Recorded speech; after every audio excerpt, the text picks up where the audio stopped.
Hello guys, welcome to my YouTube channel Polytechnic वाले Mohan. In previous lecture we discuss about vector। Vector के थोड़ी बहुत चीजें मैंने बताई थी। आज मैं आपको बोला था कि आज थोड़ी सी और कुछ एक्सप्लेनेशन आपको देंगे, थोड़ी सी चीजें बताएंगे। जैसे आपको उसमें आ जाएगा डायरेक्शन कोसाइन आ जाएगा, उसमें डायरेक्शन कोसाइन के साथ साथ उसके फार्मूला क्या होते हैं वो हम पढ़ेंगे। उसके साथ साथ पोजीशन वेक्टर के बारे में हम पढ़ेंगे साथियों। ठीक है, चलिए पोजीशन वेक्टर को जब पढ़ने के बाद से फिर जब हम आगे बढ़ेंगे तो एडिशन ऑफ वेक्टर और आप साथ साथ क्या पढ़ेंगे, सब्ट्रैक्शन ऑफ वेक्टर पढ़ेंगे। उसके बाद से नेक्स्ट वीडियो जब भी आएगी उसमें बहुत सारे क्वेश्चंस लेके आएंगे जो कि बीटीयूपी के द्वारा बहुत बार ही पूछे गए हैं। ठीक है, चलिए आइए बिना देर किए हम डायरेक्शन कोसाइन के बारे में पढ़ते हैं। हमें क्या पढ़ना है बेटा, डायरेक्शन कोसाइन। डायरेक्शन कोसाइन जिसको क्या बेटा दिक कोज्या के नाम से जानते हैं। हिंदी वाले बच्चे ध्यान देंगे, दिक कोज्या, इसके बारे में हमें पढ़ाई करनी है। ठीक है, चलिए नोट करिए, जल्दी से बताते हैं आगे। चलिए नोट कर लिया आपने। आइए दिक कोज्या देखिए, पहले हम बात करेंगे। जैसे सबसे पहले दिक कोज्या को समझने के लिए बेटा हम एक्सिस बनाएंगे, अक्ष बनाएंगे। तो पहले हम आपके सामने बनाते हैं। देखिए ये एक्स अक्ष हो गया, ये वाई अक्ष हो गया बेटा, और इसको हम कहेंगे, सीधी लाइन बना देते हैं, इसको हम कहेंगे जेड अक्ष। ठीक है, एक्स एक्सिस, वाई एक्सिस और जेड एक्सिस। डायरेक्शन कोसाइन हमारी तीन होती है। जो दिक कोज्या होता है बेटा, सॉरी दिक कोज्या जो हमारा होता है, दिक कोज्या, ये कितनी होती है, दिक कोज्या कितनी होती है बेटा, तीन होती है। तीन होती है। तीन कौन कौन सी होती है बेटा, तीन होती हैं। एक होता है एल, एक होता है एम और एक क्या होता है एन। ठीक है, मान लीजिए दिक कोज्या समझने के लिए ध्यान से समझिएगा। ये दिक कोज्या एल एम एन इसी को मानते हैं, जो एक्स परिता वाई और फिर जेड आपको दिख रहा है। अब ध्यान से देखिएगा, मान लीजिए कोई मैं एक वेक्टर ले रहा हूं, ध्यान से समझिएगा, कोई वेक्टर मैं ले रहा हूं। ठीक है, कोई भी वेक्टर ले रहा हूं, तो जो एक्स से जो भी एंगल बनेगा इसको हम अल्फा कहते हैं, y से जो भी एंगल बनेगा इसको हम बीटा कहते हैं, और जो z से बनेगा इसको हम क्या कहते हैं बेटा, गामा कहते हैं। ठीक है, तो हम कभी भी जो भी एंगल को जो भी कोण है इसको हम दर्शाते हैं किसको, कॉस में, क्योंकि कोसाइन दिक कोज्या जिसको हम क्या कहते हैं, डायरेक्शन कोसाइन। कोसाइन का ही शॉर्ट फॉर्म होता है beta cos. Cos alpha, cos beta और कॉस गामा। इसको हम L equal to cos alpha होता है, M equal to cos beta होता है और एन इक्वल टू क्या होता है बेटा, कॉस गामा होता है। चलिए जल्दी से इसको नोट करिए, फिर आगे आपको हम बताते हैं। जल्दी से नोट करिए।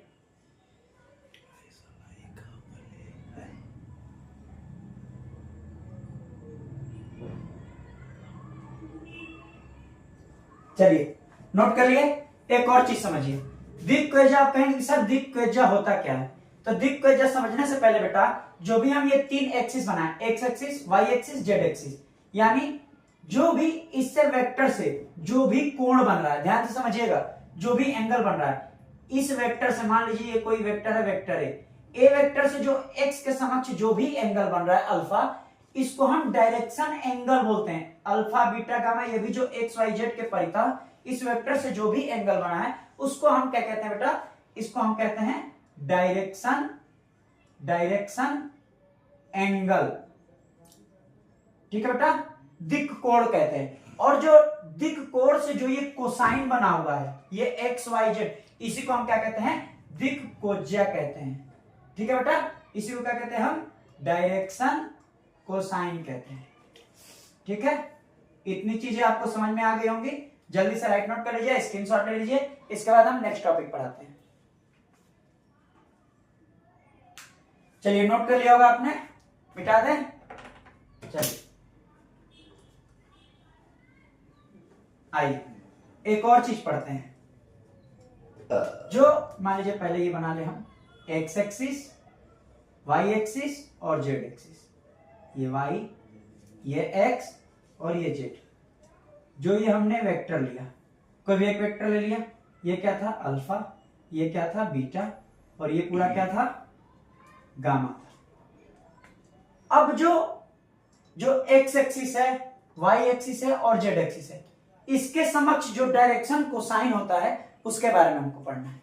ठीक है, चलिए देखिए, मान लीजिए एक्स के परितलीय, एक्स के समक्ष कहिए या परिता कहिए, कुछ भी कहिए जो आप समझ पाए। एक्स के समक्ष जब आप लेंगे तो डायरेक्शन कोसाइन जो भी हमारा होगा ये होगा 1 0 0। जब एक्स समक्ष कैसे होगा, आपको डायरेक्शन कोसाइन आपको पहले बता चुके हैं बेटा, कॉस अल्फा, कॉस बीटा और कॉस गामा। तो कॉस अल्फा को यहां अल्फा की वैल्यू 0 रख लीजिए, बीटा की वैल्यू 90 और गामा की वैल्यू भी 90 डिग्री रख लीजिए। जब ऐसा रखेंगे तो cos 0 की वैल्यू कितनी होती है बेटा 1, cos 90 की वैल्यू क्या होती है बेटा 0, ऐसे ही cos 90 की वैल्यू क्या होती है बेटा 0। तो x के समक्ष 1 0 0 आया। सेम ऐसे ही अगर y के समक्ष बात करें, y के समक्ष जो दिक्कुज्या हमारी होगी क्या होगी बेटा, y के समक्ष क्या होगी 0 1 0। ऐसे ही अब क्या करेंगे, बीटा की जगह पे 0 ले लेंगे, बाकी दोनों एंगल अल्फा और गामा क्या हो जाएगा हमारा 90 डिग्री हो जाएगा। तो 0 1 0 हो गया। अब जेड के परितल, जेड के समक्ष जो हमारी दिक्कुज्या होगी, जेड के समक्ष उसको हम क्या कहेंगे बेटा 0 0 1। कैसे, जो अल्फा की वैल्यू होगी उसको 90 रख लेंगे, बीटा की वैल्यू होगी 90 रख लेंगे, और गामा के जगह पे जब 0 हम रखेंगे तो देखिए 0 0 1 हो गया। तो आपको क्या समझ में आया, एक्स के समक्ष क्या आएगा हमारा दिक्कुज्या 1 0 0। ठीक है, ये कोऑर्डिनेट इसको कहते हैं। ठीक है, कोऑर्डिनेट। और y क्या आएगा हमारा, y का कोऑर्डिनेट क्या हो जाएगा 0 1 0। ठीक है, और z का क्या आएगा बेटा 0 0 1। इतनी समझ में आ गई। चलिए जल्दी से राइट नोट कर लीजिए, इसके बाद हम बताते हैं।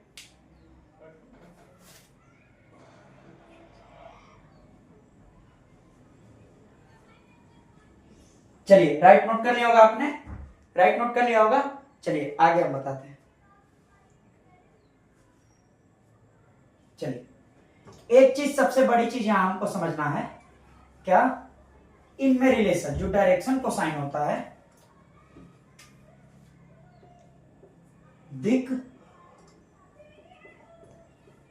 दिक्कुज्या में संबंध, इसको कहेंगे हम बेटा इंग्लिश में रिलेशन। BW ऐसे लिखते हैं तो बिटवीन कहा जाता है, बिटवीन डायरेक्शन कोसाइन। इसके बीच क्या रिलेशन होता है, आपने 11th में भी 12th में भी जब भी आपने पढ़ा होगा उसमें ये चीज आपने पढ़ा होगा, या फिर पॉलिटेक्निक में भी क्लासेस में जो टीचर आपको पढ़ा रहे होंगे तो वेक्टर में आपको ये चीज जरूर बता रहे होंगे कि जो डायरेक्शन कोसाइन में जैसे होता है रेशियो क्या होता है, L square plus M square plus N square equal to 1। ये आपको याद रखना है। और या फिर और या इसको हम या कहेंगे, या एक और चीज याद रखिएगा, cos square alpha plus cos square beta plus cos square gamma, ये क्या होता है बेटा इक्वल टू, ये भी क्या होता है सॉरी 1। ये आपको याद रखना है। ठीक है, चलिए इतना आप राइट नोट कर लीजिए। तो एक और टॉपिक है, आपको हम जल्दी से क्लियर करा देते हैं। चलिए नोट कर लिए होंगे, जल्दी से स्क्रीनशॉट ले लीजिए आप।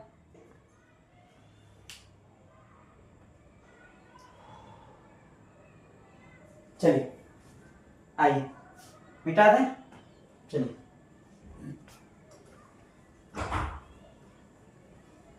अब एक टॉपिक समझिएगा बेटा, जो आप वेक्टर लिए हैं, जो भी आप वेक्टर लिए हैं, तो वेक्टर के समक्ष जो भी आपकी द्विभुजाएं डायरेक्शन कोसाइन होती हैं वो क्या होती हैं। जैसे मान लीजिए मैं कोई वेक्टर ले लेता हूं, वेक्टर आ, एक्स आई कैप प्लस वाई जे कैप प्लस जेड के कैप। मान लीजिए कोई वेक्टर ले लिया बेटा, आपके सामने मैंने कोई वेक्टर ले लिया, इसकी डायरेक्शन कोसाइन कैसे आप निकालेंगे। तो डायरेक्शन कोसाइन निकालने के लिए कुछ आपको नहीं करना है, आपको पता है कि डायरेक्शन कोसाइन 3 होती हैं, एल एम एंड क्या होती है एन होती है। तो जब भी एल निकालना होगा, ध्यान समझिएगा, एल निकालना होगा जब भी, थोड़ा सा बड़ा बनाते हैं आई जैसे लग रहा है, एल, जब भी आप एल निकालेंगे, जब भी डायरेक्शन कोसाइन आपको निकालना होगा तो आई का जो गुणांक है कोएफिशिएंट एक्स, इसको यहां रखेंगे और नीचे क्या करेंगे, इस पूरे वेक्टर का मॉडुलस रखेंगे। तो मॉडुलस रूट ऐसे लगाइए, मॉडुलस निकालना आपको बता चुके हैं। एक्स वाई जेड जो है आई जे के, ये तीनों कैप के जो भी कोएफिशिएंट गुणांक है उनका हम स्क्वायर करके जोड़ देते हैं, x square plus y square plus z square. वैसे ही जब एम निकालना होगा बेटा तो एक्स के जगह पे हमारा वाई हो जाएगा, बाकी नीचे सेम रहेगा, x square plus y square plus z square. वैसे ही जब एन निकालेंगे बेटा तो एन का क्या हो जाएगा, z upon x square plus y square plus z square root में।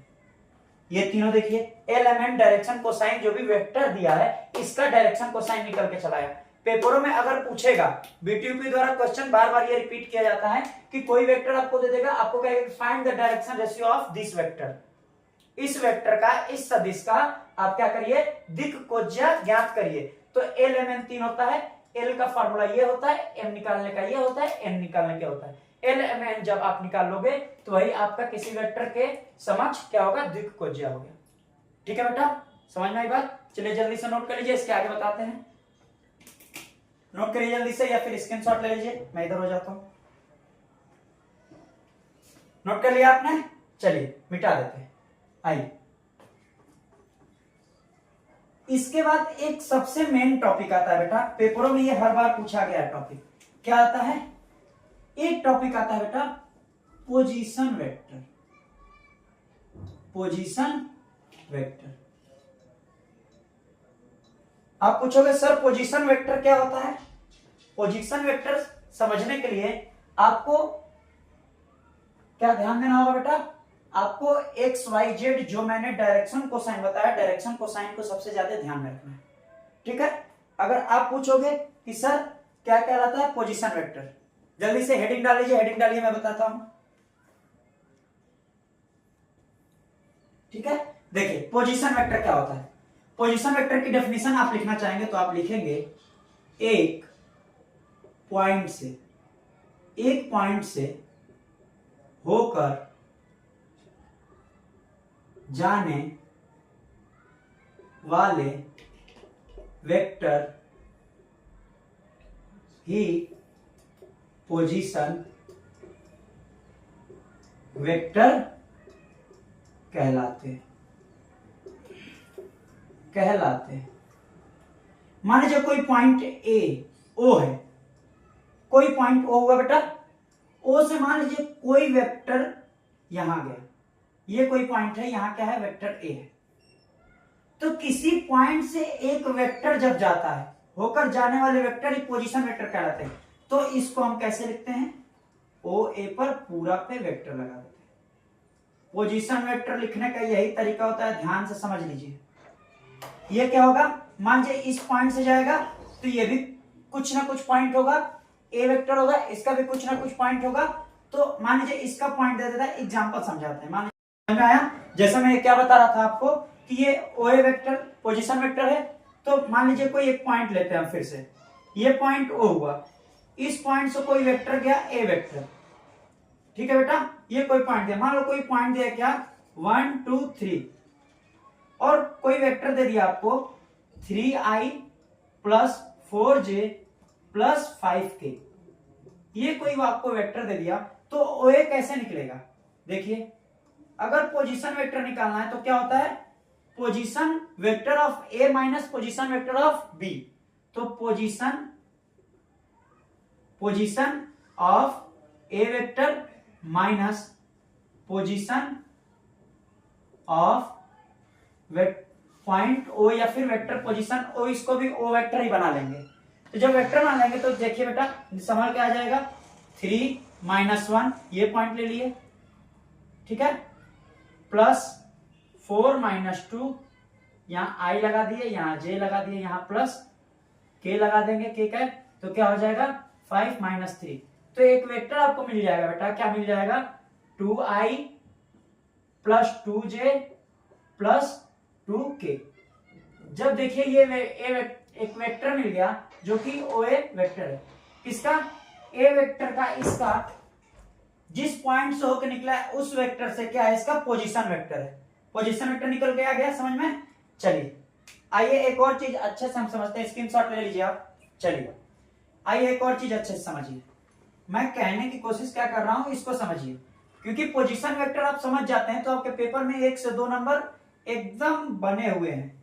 अभी पेपर हुआ था, अभी जस्ट 17 तारीख को रेगुलर जो पेपर हुआ है मैकेनिकल का, तो मैकेनिकल ब्रांच में मैंने देखा कि पोजीशन वेक्टर की चर्चाएं नहीं थी, लेकिन आपके में पोजीशन वेक्टर आ सकता है। जैसे जो पेपर 2 सेट में होते हैं, तो पहले सेट में जो क्वेश्चन पूछे जाते हैं, थोड़े बहुत क्वेश्चन तो मिलेंगे उस पे रिलेटेड, लेकिन जो क्वेश्चंस पहले शिफ्ट में नहीं पूछे जाते, दूसरे शिफ्ट के पेपरों में पूछ दिए जाते हैं। तो position vector is one of the favourite questions of BT UP. समझ में आई बात? तो इसको समझना है तो देखिए, जैसे मान लीजिए कोई वेक्टर ए दे दिया, वेक्टर ए क्या दे दिया 5i plus 4j minus 3k। आपको कोई वेक्टर दे दिया, अब फिर बोला कोई वेक्टर बी दे दिया 7i plus 6j minus 8k। दो वेक्टर दे दिया और बोला कि फाइंड, क्या बोला बेटा, find position vector. Position vector, position vector आप कैसे निकालेंगे आप ही बताइए। पोजीशन वेक्टर आप कैसे निकालेंगे, आपको मैंने बताया ना, पोजीशन वेक्टर निकालने के लिए ए बी ऐसे निकलता है, तो होता है vector b minus vector a, यही क्या होता है, पोजीशन वेक्टर होता है। तो पोजीशन वेक्टर कैसे निकलेगा 7 माइनस 5i, ठीक है, प्लस 6 माइनस 4j, ठीक है, और plus minus 8, minus minus plus कर देगा 3k, ठीक है। ये निकल के आ गया, तो क्या आ गया 2i प्लस 2j, और ये माइनस 8 प्लस 3 क्या हो गया -5, तो ये भी माइनस हो जाएगा, तो -5k। This is your position vector, यही क्या हो गया बेटा आंसर। समझ में आ गया? इतनी चीजें आपको समझ में आ गई होंगी, जल्दी से राइट नोट कर लीजिए। पोजीशन वेक्टर, पोजीशन वेक्टर पे ऐसे ही नॉर्मल क्वेश्चन दे देगा, 1 नंबर या 2 नंबर में 2 वेक्टर दे देगा, पोजीशन वेक्टर आपको निकालना होगा।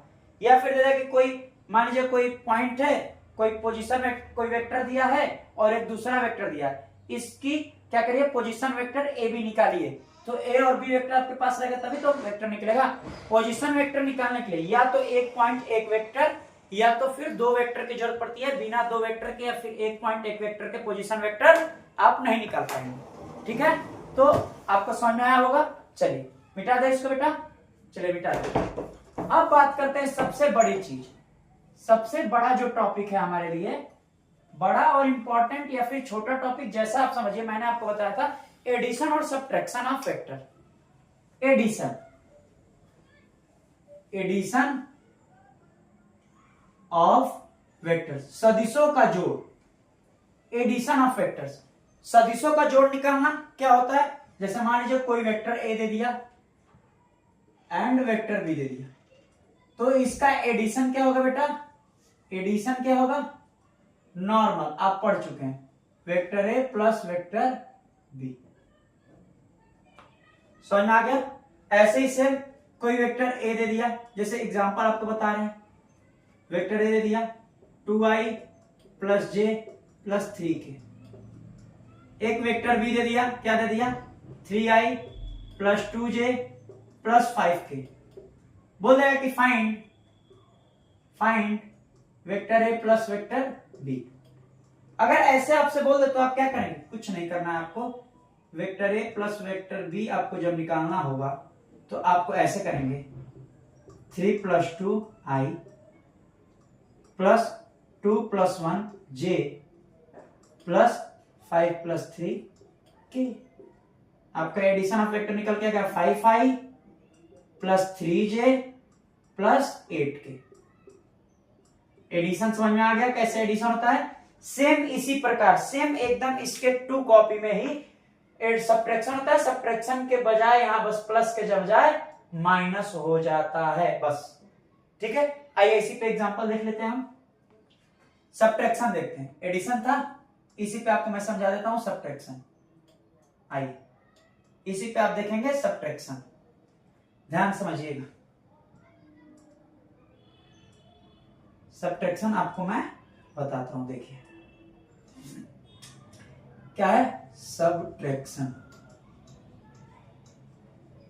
सदिशों का घटाना। क्या होता है a माइनस, यहां क्या होगा बेटा सब्ट्रैक्शन a माइनस बी, ये दो वेक्टर दिया, a माइनस बी पूछ दिया।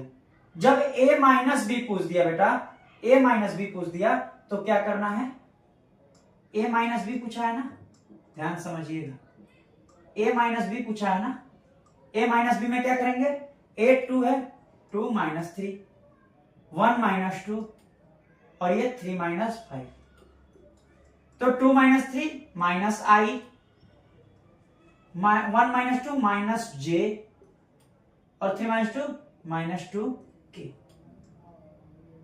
समझ आ गया। अगर इसको और दूसरी तरीके से चाहें तो माइनस अगर कॉमन ले लेते हैं तो आई प्लस जे प्लस 2 के, ये आपका क्या हो गया बेटा आंसर। कुछ नहीं किया है, एडिशन और सब्ट्रैक्शन में कुछ है नहीं।